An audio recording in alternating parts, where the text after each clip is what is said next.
Hello students, welcome. आज हम पढ़ने जा रहे हैं सॉलिड वेस्ट क्या होता है, सॉलिड वेस्ट को कैसे मैनेज किया जाता है, और इसी के अंदर जो रेडियो एक्टिव वेस्ट आता है इसको भी हम सेपरेटली पढ़ेंगे कि रेडियो एक्टिव वेस्ट क्या होता है और hazardous वेस्ट क्या होता है। ये सारी चीजें हम देखेंगे, ठीक है। तो सबसे पहले सॉलिड वेस्ट देख लेते हैं हम, सॉलिड वेस्ट होता क्या है। तो सॉलिड वेस्ट होता है disposed or dumped of solid material, ठीक है। जो भी सॉलिड मटेरियल डिस्पोज्ड हो या डंप्ड हो, चाहे वो मेटल्स हो, ठीक है, चाहे वो जो आपका पैकिंग मटेरियल हो जैसे पॉलीथीन्स वगैरह आते हैं, ठीक है, चाहे वो फूड का लेफ्ट ओवर हो, चाहे वो हमारे घर में यूज होने वाले प्लास्टिक्स हो, ये सारी चीजें किसके अंदर आती है, सॉलिड वेस्ट में, ठीक है। तो सबसे पहले हम सोर्सेज देखते हैं कि सॉलिड वेस्ट आता कहां से, कहां क्या होता है। तो सोर्सेज में सबसे पहले देख लेते हैं कि सॉलिड वेस्ट कहां कहां से आता है। अगर सोर्सेज की बात करें तो सॉलिड वेस्ट डिफरेंट मटेरियल से आता है, ठीक है। और डिफरेंट मटेरियल में कहां कहां से आता है, सबसे पहले म्युनिसिपल वेस्ट होता है, म्युनिसिपल वेस्ट, ठीक है। अभी म्युनिसिपल वेस्ट क्या होता है, म्युनिसिपल वेस्ट ऐसा वेस्ट होता है जो डिफरेंट सोर्सेज से निकले, जैसे करके हाउसेज से, ठीक है, the waste that is derived from houses, offices, ठीक है, ऑफिसेज से निकले, फिर इसके अलावा स्कूल से निकले, ठीक है, इसके अलावा हॉस्पिटल से निकले, ठीक है।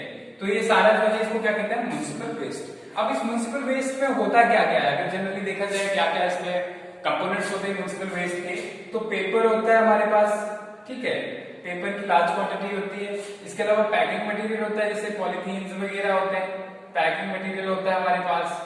फिर घरों में क्या क्या होता है, क्योंकि म्युनिसिपल वेस्ट म्युनिसिपलिटीज, जिसको जो म्युनिसिपलिटीज जो है वो डिस्पोज ऑफ करती है, उसको कहा जाता है। तो कौन कौन सी वेस्ट जो है म्युनिसिपलिटीज जो है डिस्पोज ऑफ करती है, पैकिंग मटेरियल जो, क्योंकि आजकल जो है बहुत सारी चीजें पैकिंग में आ रही है सारी, बल्कि इवन दो कि पानी भी और दूध भी पैकिंग में आ रहा है, ठीक है, लिक्विड्स। तो इसी के साथ जो पैकिंग, क्योंकि अट्रैक्टिव जो पैकिंग का जो सिस्टम है, इसकी वजह से क्या होता है कि कस्टमर्स अट्रैक्ट होते हैं और वो जो ज्यादा से ज्यादा जो है वो जो भी प्रोडक्ट्स होते हैं वो बिकते हैं, ठीक है। तो यहाँ पे पैकिंग मटेरियल आ गया। इसके अलावा अगर पेपर किस लिए यूज होता है, पेपर हम लिखने के लिए यूज करते हैं, ठीक है, पेपर न्यूज़पेपर जो है हमारे न्यूज जिसमें आती है डेली की, उसको यूज करते हैं। इसके अलावा ऑफिस वर्क में यूज होता है, ठीक है। तो पेपर बहुत सारी जगह पे लगता है, तो मटेरियल ये हो गया। इसके अलावा प्लास्टिक्स, बहुत सारे बर्तन, बहुत सारी चीजें हमारे घर में प्लास्टिक की बनी होती है, ये आ गया, ठीक है। इसके अलावा अगर प्लास्टिक के अलावा देखा जाए, गिलास है, शीशे की भी बहुत सारी चीजें होती है। इसके अलावा मेटल स्क्रैप होता है, मतलब मेटल्स की बहुत सारी चीज जो है, ठीक है, मेटल्स होते हैं। इसके अलावा अगर हम बात करें फिर और क्या सॉलिड वेस्ट होता है, तो हम ऑर्गेनिक वुडन लिख सकते हैं, ठीक है, ऑर्गेनिक वेस्ट, ठीक है, from home offices. Organic waste में क्या आ गया, ये फर्नीचर वगैरह जो भी आपका है, ठीक है, ये भी जब बेकार हो जाता है तो आप तब भी इसको फेंक देते हो, बाहर कर देते हो, डंप कर देते हो, ठीक है, डिस्पोज ऑफ कर देते हो। तो ये सारा किसके अंदर आता है, सॉलिड वेस्ट में, बट कौन से सोर्सेज, म्युनिसिपल वेस्ट में आता है, ठीक है। दूसरा सोर्स देखते हैं कि दूसरा कहां से आता है सॉलिड वेस्ट। सॉलिड वेस्ट जो है दूसरा सोर्स है इसका इंडस्ट्रीज, ठीक है।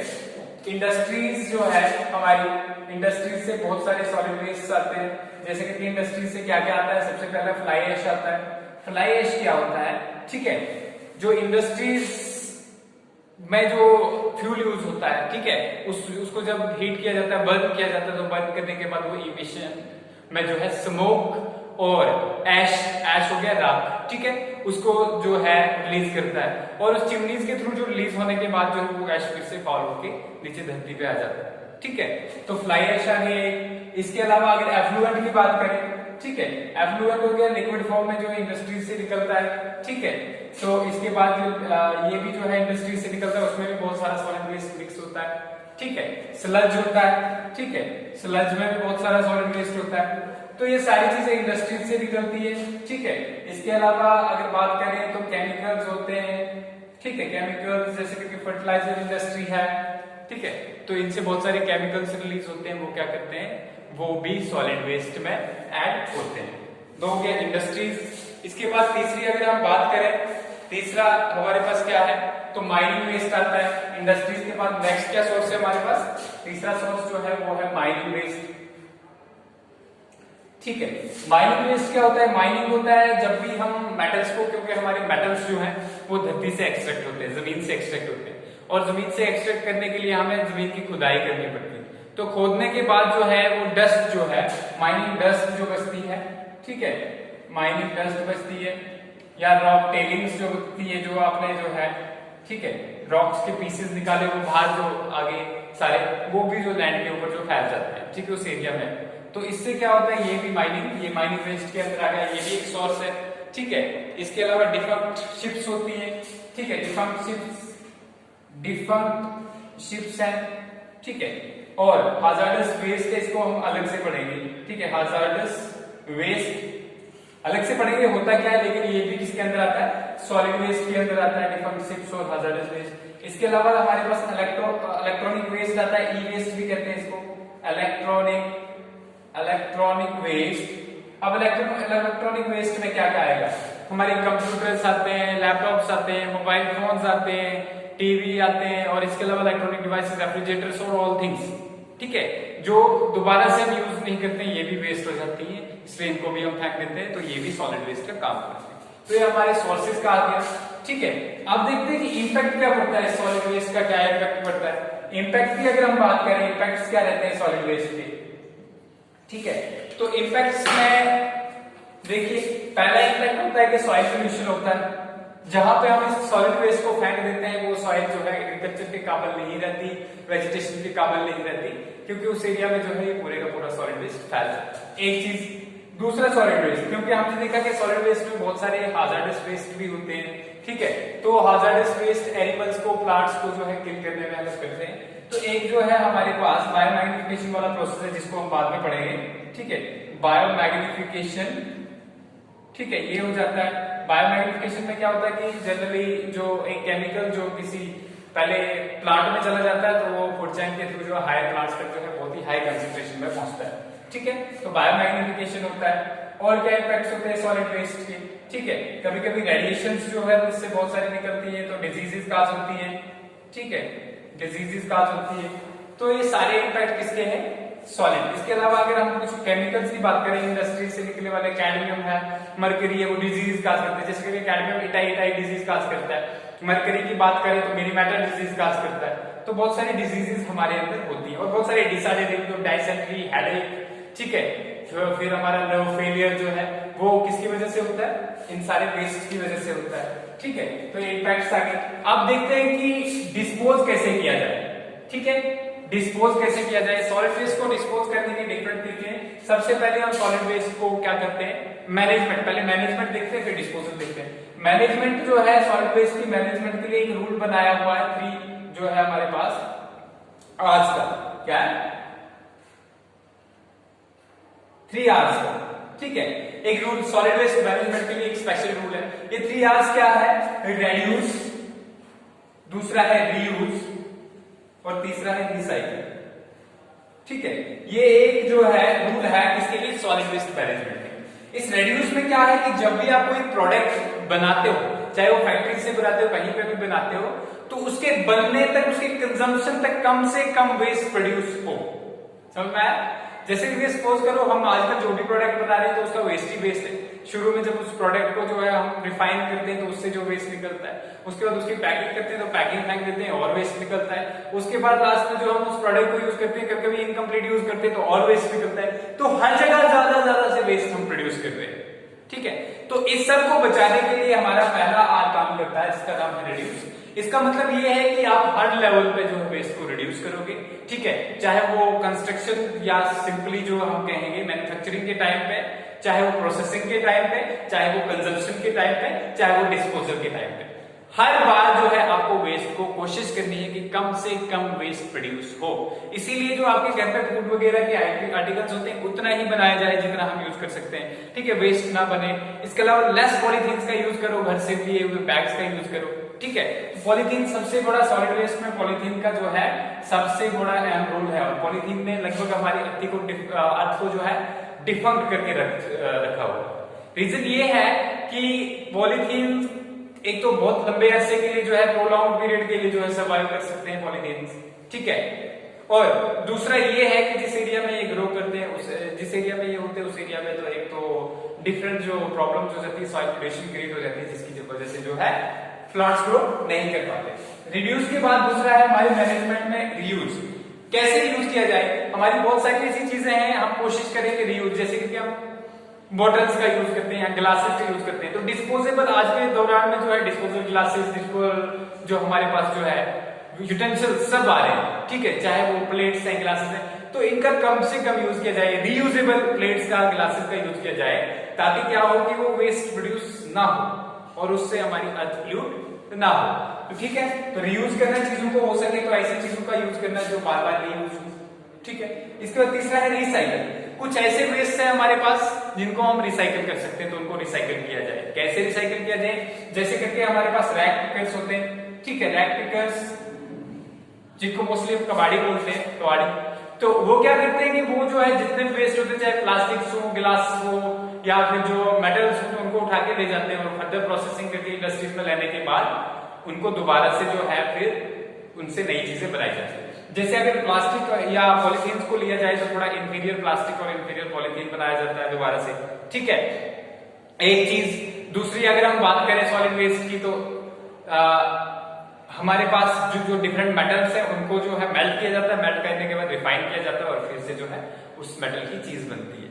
तो ये इस तरीके से हम सॉलिड वेस्ट को जो है कम से कम कर सकते हैं, ठीक है। अब देखते हैं कि जैसे कि बात कर रहे थे कि जो हमारे पास डिस्पोजल के सोर्सेज हैं, कैसे डिस्पोज कर सकते हैं, हम डिस्पोज हो गया कैसे ठिकाने लगाया जाता है। तो हम सबसे पहले क्या करते हैं कि सॉलिड वेस्ट को हम बांटते हैं। किसमें बांटते हैं? एक तो बांटते हैं उसको हम ऑर्गेनिक वेस्ट में, दूसरा बांटते हैं इनऑर्गेनिक वेस्ट में।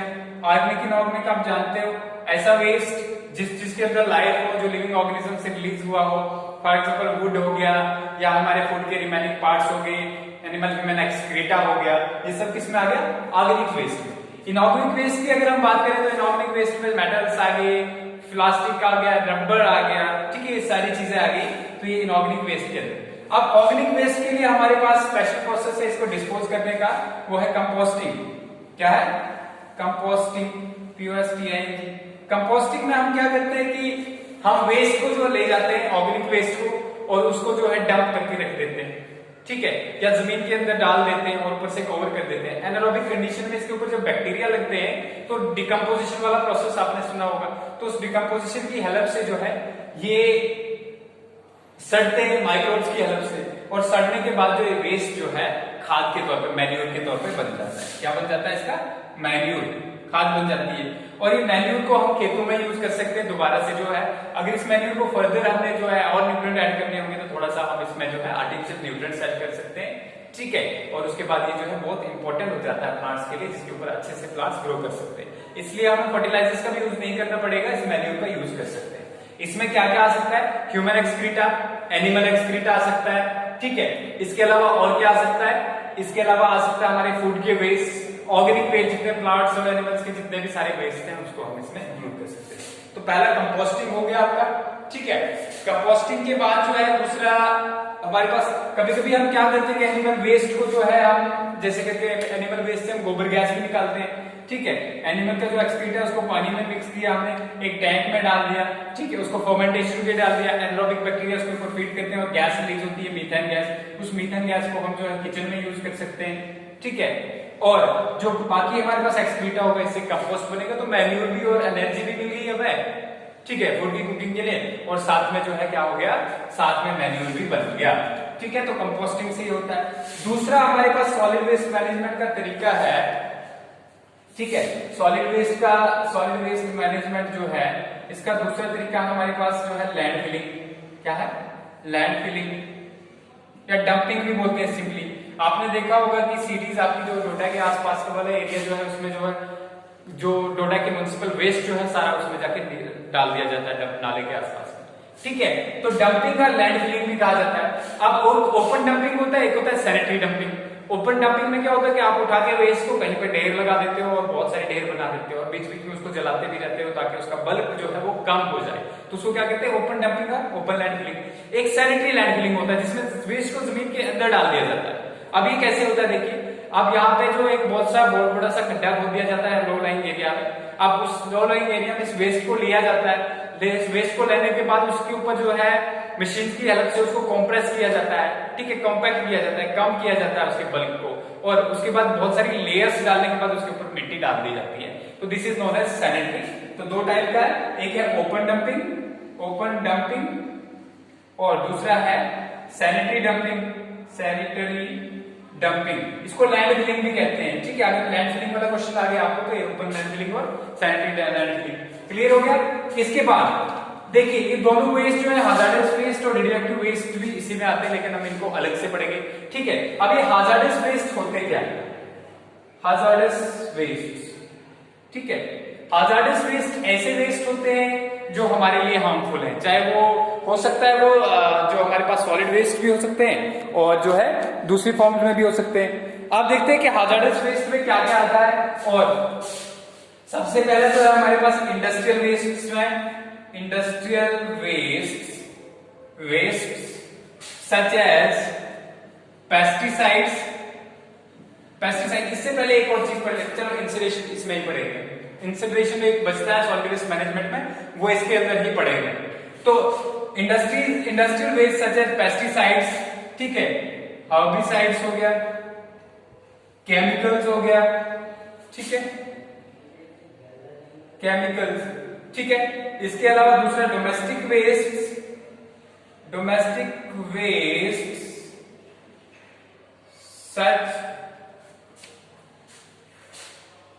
सच as metal scraps,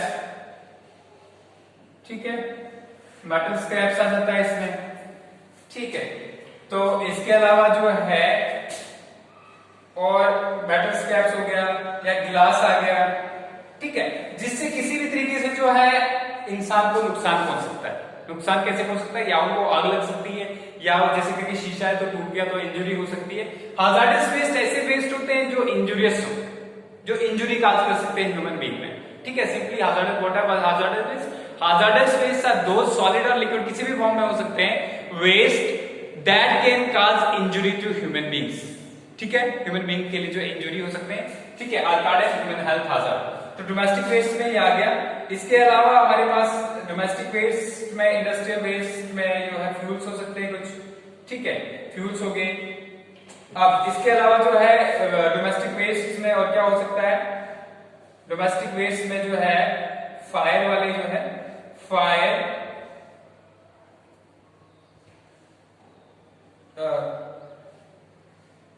attracting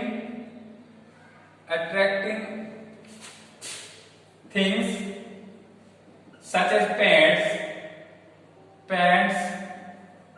aerosols, perfumes etc. ठीक है।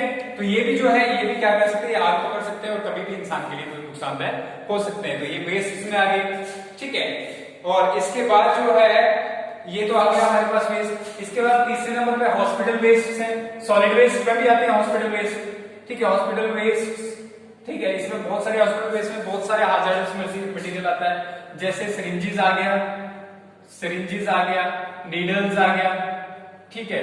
नीडल्स के अलावा जो है बहुत सारे जो है मेडिसिन आ गया, हार्मफुल केमिकल्स। तो ये सारे जो है किसके अंदर आते हैं, हाजार्डस वेस्ट के, ठीक है। ये सारे सोर्सेज हैं हाजार्डस वेस्ट के हमारे पास, ठीक है, जहां से हमें हाजार्डस वेस्ट जो है मिल सकते हैं। इसके अलावा अगर हम बात करें, ठीक है, इसके अलावा अगर हम बात करें तो बहुत सारे वेस्ट में जो है पैथोजेंस, ठीक है, pathogens from leftover food and organic waste, ये भी ह्यूमन के लिए जो हाजार्डस हो सकते हैं। तो ये सारे वेस्ट के आगे हाजार्डस वेस्ट होते हैं जो हमारे ह्यूमन बीइंग्स के लिए नुकसानदायक हो सकते हैं, इनसे हमें नुकसान पहुंच सकता है। ये तो आगे सोर्सेस। कैरेक्टरिस्टिक्स क्या होते हैं, ठीक है, कैरेक्टरिस्टिक्स क्या होते हैं, जैसे कि वेस्ट में इंडस्ट्रियल वेस्ट की बात करी हमने, इंडस्ट्रियल वेस्ट में बहुत सारे हार्मफुल केमिकल्स हो सकते हैं, जैसे पेस्टिसाइड की बात करी, पेस्टिसाइड्स, ठीक है, या बात करी कुछ केमिकल्स की, केमिकल्स में क्या क्या आता है, जैसे मर्करी आ गया, लेड आ गया, ठीक है। फिर इसके अलावा जो है हमारे पास और भी सारी जो चीजें हैं, मैग्नीशियम आ गया। तो ये जो है क्या करते हैं, ये ह्यूमन बींग्स में जो है डिजीजेस काज कर सकते हैं, ठीक है। इसके अलावा अगर हम बात करें और भी हमारे पास जो जिंक, कोबाल्ट, क्रोमियम, कैडमियम है, क्या क्या है, जिंक, कोबाल्ट, कैडमियम, क्रोमियम, तो ये सारे जो है ये क्या करते हैं, ये ह्यूमन बीइंग के लिए बहुत ही हार्मफुल है। और इन वेस्ट को, क्योंकि डिफरेंट डिजीज, जैसे मर्करी की बात करें तो मर्करी हमारे अंदर एक डिजीज काज करती है, ठीक है, मिनामेटा, ठीक है, मिनामेटा डिजीज है। या कैडमियम की बात करें, ठीक है, इटाई डिजीज है, इटाई। इसके अलावा बहुत सारे डिसऑर्डर्स, जैसे करके मैग्नीशियम हो गया, जिंक हो गया, कोबाल्ट हो गया, ये जो है ये क्या करते हैं, हमारे अंदर बहुत सारे डिसऑर्डर, कुछ ब्रेन हेमरेज काज करते हैं, कुछ जो है डायरिया काज करते हैं इंसान के अंदर, कुछ हमारे अंदर जो है ये हमारे अंदर जो है आयरन पिगमेंट की कमी कर देते हैं, ब्लड जो हमारे लेने की, हेमोग्लोबिन की कमी हो जाती है, ठीक है, हेमोफीलिया जिसको कहते हैं, ठीक है। तो डिफरेंट जो है हमारे अंदर डिजीजेस काज कर सकते हैं, ये इनका कैरेक्टरिस्टिक फीचर्स ये है, ठीक है। इसके अलावा एक बात करें और हाजार्डस वेस्ट की बात करें तो हमारे पास क्या है, हमारे पास डिफंक्ट शिप्स हैं, क्या है, डिफंक्ट शिप्स, रिसोर्सेज हैं, ये भी डिफंक्ट शिप्स। अब जो समुद्र में जो डिफंक्ट शिप्स होती हैं, इसमें अगर देखा जाए बहुत सारे हार्मफुल केमिकल्स होते हैं, बहुत सारे हार्मफुल केमिकल्स जैसे करके टॉक्सिक, जैसे एस्बेस्टोस, लेड आ गया, मर्करी आ गया, क्या क्या होता है इसमें, एस्बेस्टोस, लेड आ गया, मर्करी आ गया, ठीक है। तो ये सारी चीजें इनमें डिफंक्ट शिप्स में पाई जाती हैं, क्योंकि इंडिया में लेबर चीप है। अगर बाहर की कंट्रीज में देखा जाए, जो डेवलप्ड कंट्रीज है, तो वहां पे इन सबको जो है ब्रेक करने के लिए लेबर ज्यादा लगता है, और इंडिया में जो है चीप लेबर है, और चीप लेबर की वजह से जो है क्या है, इन डिफरेंट शिप्स को जो है डेवलपिंग कंट्री जैसे इंडिया है, उस तरीके की कंट्रीज में, डेवलपिंग कंट्रीज जैसे इंडिया है, पाकिस्तान है, ठीक है, या बांग्लादेश है, ऐसी ऐसी कंट्रीज में भेज दिया जाता है और इनको ब्रोक डाउन किया जाता है, क्योंकि मेटल स्क्रैप की हमें जरूरत है, रॉ मटेरियल हमें चाहिए फिर से फर्दर, क्योंकि मेटल यूज होगा दोबारा से। तो इससे क्या होता है, इससे जो है एक तो कोस्टल एरिया, जो हमारे कोस्टल एरियाज वो पोल्यूट होते हैं, ठीक है, और दूसरा जो वर्कर्स होते हैं, जो इनको ब्रेक करते हैं, शिप्स को, डिफरेंट शिप्स को ब्रेक करते हैं, तो वो इन हार्मफुल केमिकल्स, हाजार्डस केमिकल्स से इनके कांटेक्ट में आते हैं, तो उनकी अल्टीमेटली डेथ भी हो सकती है, या लाइफ जो है, लाइफ स्पैन कम भी हो सकता है, ठीक है, कोई पार्शियल डिसेबिलिटी भी हो सकती है। तो ये सारी चीजें जो है उनमें हो सकती है, ठीक है। तो ये कोस्टल एरियाज वाली बात आ गई। अब ये डिफेक्ट शिप हो गई हमारे पास। इसके अलावा इलेक्ट्रॉनिक वेस्ट और माइनिंग वेस्ट में भी बहुत सारा जो है कुछ हार्मफुल केमिकल होते हैं। इलेक्ट्रॉनिक वेस्ट में भी बहुत सारे जो है ये हार्मफुल मेटल्स होते हैं, जो क्या काज कर सकते हैं, डिजीजेस काज कर सकते हैं, ठीक है। तो ये हो गया हमारे पास, क्या हो गया, हाजार्डस वेस्ट। इसको मैनेज कैसे किया जाए? हाजार्डस वेस्ट को मैनेज करने के लिए एक तो जो है सैनिटरी डंपिंग नहीं की जाती मोस्टली, ठीक है। इसके लिए देखो 3 प्रोसेसेस हैं। पहला हम पढ़ेंगे इंसिनरेशन, ठीक है, एक हो गया। देखिए इंसिनरेशन में क्या होता है, इंसिनरेशन में हम जो है जलाते हैं, ठीक है, 900 से 1300, 900 डिग्री सेल्सियस से 1300 डिग्री सेल्सियस तक जो है टेम्परेचर में क्या किया जाता है, कंबशन, ठीक है। एरोबिक लिखेंगे, एरोबिक इसलिए लिखेंगे क्योंकि एरोबिक एयर की प्रेजेंस में, ऑक्सीजन की presence, aerobic combustion of waste, ठीक है, aerobic combustion of waste in large chambers, large chambers, बड़े बड़े चैम्बर्स में जो है एरोबिक कंबशन जलाया जाता है। और हम बोलते हैं कि अगर वेस्ट को ओपन में हम जलाएं तो उससे बहुत सारी पोल्यूशन होती है, तो क्या इसमें होती है? बिल्कुल, इससे भी जो है स्मोक और क्या निकलता है, स्मोक निकलता है हमारे पास, ठीक है। और इसके अलावा जो है केमिकल्स निकलते हैं गैसेस में, केमिकल्स, स्मोक और गैसेस लिख लेता हूं मैं, ठीक है, स्मोक एंड गैसेस रिलीज होते हैं। लेकिन इन चैम्बर्स में हमारे पास स्क्रबर्स लगे होते हैं। क्या लगे होते हैं? स्क्रबर्स, जो क्या होते हैं, या तो इस स्मोक में जो डस्ट पार्टिकल्स वगैरह जो भी होंगे उसको जो अट्रैक्ट कर लेते हैं, या हमारे पास इलेक्ट्रोस्टैटिक प्रेसिपिटेटर होता है, इलेक्ट्रोस्टैटिक प्रेसिपिटेटर्स प्रेजेंट होते हैं, प्रेसिपिटेटर्स, ये इलेक्ट्रोस्टैटिक प्रेसिपिटेटर्स क्या करते हैं, ये जो हार्मफुल गैसेस और स्मोक होती है इनको एब्सॉर्ब कर देते हैं इसके अंदर जो मेटल्स, क्योंकि हाई इलेक्ट्रिक उसमें जो है नेगेटिव चार्ज प्रोवाइड कर देते हैं इनको पार्टिकल्स को, और वो प्लेट्स के ऊपर फंस जाते हैं, ठीक है। और इसकी वजह से जो बाहर जो है कम से कम पोल्यूशन जाता है।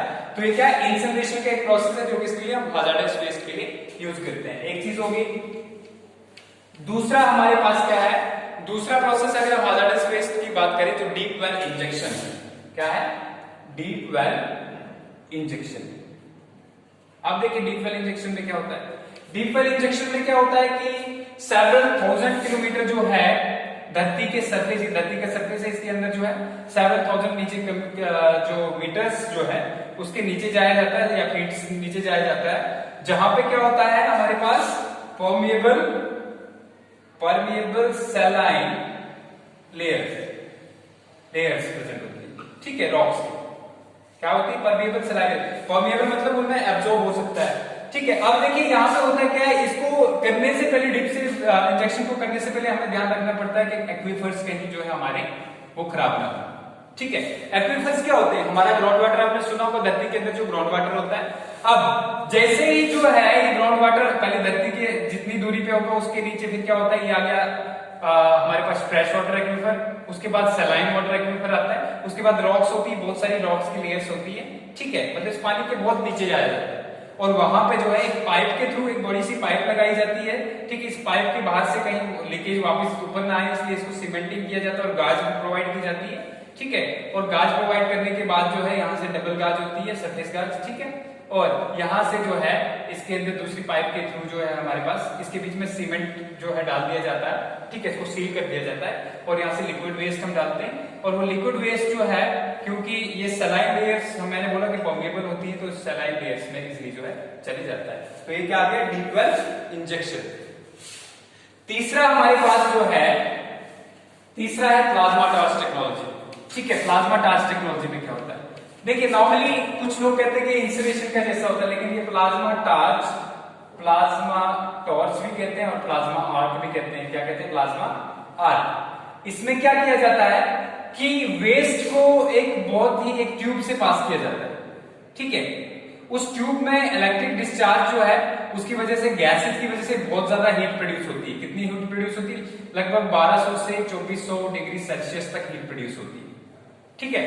तो इतनी सारी हीट जो प्रोड्यूस होती है उसमें क्या किया जाता है कि ये सॉलिड वेस्ट जो है हमारे पास उसको यहां से डाला गया, सॉलिड वेस्ट को डाला गया और इसको जलाया नहीं जाता है, इतनी हीट पे जलाया नहीं जाता। मतलब हीट की वजह से ये क्या हो जाता है, पहले तो सॉलिड वेस्ट लिक्विड में कन्वर्ट हो जाता है और फिर वेपर्स में कन्वर्ट हो जाता है और वेपर्स को जो है बाद में कंडेंस किया जाता है और कंडेंसेशन से हमें दो चीजें मिलती है, एक तो गैसेस फॉर्म में बन जाता है, ठीक है, और एक जो है सॉलिड फॉर्म में। जो सॉलिड फॉर्म में यूज होता बन जाता है हमारे पास सॉलिड मटेरियल, उसको हम जो है रोड्स वगैरह में, ब्लॉक्स में यूज करते हैं। और जो गैसेस फॉर्म में जो गैसेस होगी या तो उनको जो है हम फ्यूल के तौर पे यूज करते हैं इंडस्ट्रीज में, या तो जो है अगर हार्मफुल होंगी तो उनको जो है फिल्टर करके उनको हटा दिया जाता है। तो ये प्रोसेस क्या है, plasma arc technology. Plasma arc और इंसिनरेशन में क्या फर्क है, प्लाज्मा आर्क में ये होता है कि उनको जलाया नहीं जाता, जैसे कंबशन में उनको जला दिया जाता है, ठीक है, और गैसेस रिलीज होती है। यहाँ पे जलाया नहीं जाता, यहाँ बहुत ज्यादा हीट दी जाती है। हीट की वजह से क्या होता है कि लिक्विड फॉर्म में होती है पहले और फिर बाद में गैसेस फॉर्म में कन्वर्ट हो जाती है। उन गैसेस को कूल किया जाता है, हमारे पास दो चीजें मिलती है, ठीक है। एक तो सॉलिड फॉर्म में चीजें मिलती हैं और एक गैसेस फॉर्म में चीजें मिलती है। जो गैसेस फॉर्म में मिलती है उनको हम जो है फ्यूल के तौर पे यूज करते हैं और सॉलिड फॉर्म में जो चीजें मिलती है उनको जो है हम क्या करते हैं, हम सोलिंग के लिए, रोड्स वगैरह के लिए यूज करते हैं या बिल्डिंग मटेरियल के लिए यूज करते हैं, ठीक है। एक ये चीज होगी। इसके बाद हम देखेंगे कि हमारे पास जो है फ्लाई ऐश जो है कैसे उसको हम यूज करते हैं। फ्लाई ऐश को क्या करते हैं, फ्लाई ऐश को हम कंडेंस करते हैं और उससे क्या बनाते हैं, ठीक है, उससे हम जो है डिफरेंट चीजें बनाते हैं, जैसे करके सॉलिड कोई भी चीजें जो यूज बिल्डिंग मटेरियल में यूज हो सकती है, ठीक है। इसके बाद लास्ट है हमारा radioactive waste. Radioactive waste ऐसा वेस्ट होता है जो रेडिएशन एमिट करे। तीन टाइप का वेस्ट हो सकता है, ठीक है, जो लो इंटेंसिटी वाली रेडिएशन, एक मीडियम इंटेंसिटी और हाई इंटेंसिटी। लो इंटेंसिटी वाले जो है हमारे जो जैसे टोबैको प्लांट है उससे भी रिलीज होता है, या फिर जो हम न्यूक्लियर रिएक्टर्स में पानी यूज करते हैं उसमें भी थोड़ी लो इंटेंसिटी वाली रेडिएशन होती है, तो ज्यादा हार्मफुल नहीं होती, ठीक है, उसको प्रॉपर्ली कोई डिस्पोज नहीं किया जाता है। इंटरमीडिएट डेंसिटी में क्या होता है कि जो लेफ्ट ओवर फ्यूल है, कभी कभी फ्यूल जो है जो न्यूक्लियर रिएक्टर्स वगैरह जो है उनका फ्यूल जो बाद में जो यूज होता है उसमें उतनी रेडिएशन नहीं होती, लेकिन उसको भी प्रॉपर्ली डिस्पोज किया जाता है। और तीसरा जो हाई इंटेंसिटी, इसको हमें डिस्पोज करने की, इसमें क्या होता है कभी कभी न्यूक्लियर रिएक्टर से फ्यूल लीक हो जाता है और वो लीक होने के बाद जो बहुत ज्यादा डिजास्टर काज करता है। ठीक है, ये हो गया। जिसके क्या आपने जापान में सुना होगा फुकुशिमा डिजास्टर, जो न्यूक्लियर रिएक्टर वाला हुआ था। ठीक है, इसके अलावा जो हाई इंटेंसिटी जो हमारे पास फ्यूल है, इसमें कभी कभी क्या होता है कि ये इसको हमें डिस्पोज ऑफ करना बहुत ज्यादा जरूरी होता है। और इसको डिस्पोज ऑफ करने के लिए हमें क्या करना पड़ता है, इसको डिस्पोज ऑफ करने के लिए लगभग पहले इसको हम 50 से हाई कंटेनर, जो लीक प्रूफ कंटेनर्स में डालते हैं 50 से 100 साल तक, और उसको जो है पानी में डाल देते हैं। ठीक है, पाउंड्स में। और उसके बाद जब उसमें जो रेडिएशन जो कम हो जाती है, तो उसको जो है लगभग हमें जो है 500 मीटर नीचे जो है अर्थ में उसको दबा देते हैं। ठीक है, या सी के जो सतह होती है नीचे, उस पर डाल देते हैं। ठीक है, तो ये सारा हमारे पास सॉलिड वेस्ट, साधारण वेस्ट और रेडियो एक्टिव वेस्ट। ओके।